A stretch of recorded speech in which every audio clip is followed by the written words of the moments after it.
আসসালামু আলাইকুম। আপনারা একটি ঢেঁড়সের জমি দেখতে পাচ্ছেন, ঢেঁড়সের গাছ। এখানে দেখেন, এই গাছটাতে পাতাটা বেশ হলুদ হয়েছে, ছুপছুপ হলুদ, আর অন্য পাতাটা বেশ সবুজ।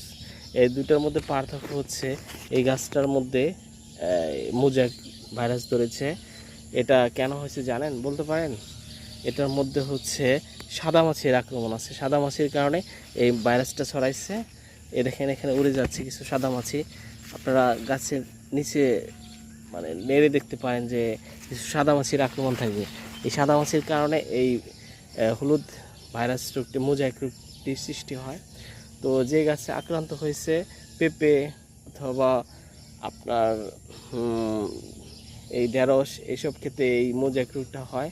এই মোজাইক রোগ আক্রান্ত যে গাছটা, এটাকে আপনাকে তুলে ফেলতে হবে।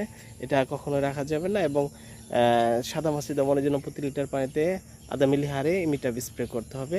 আশা করি আপনাদের এই ঢেঁড়সের এই জমিতে যে রোগটা, এটা সেরে যাবে, ভাইরাস চলে যাবে। ধন্যবাদ সবাইকে।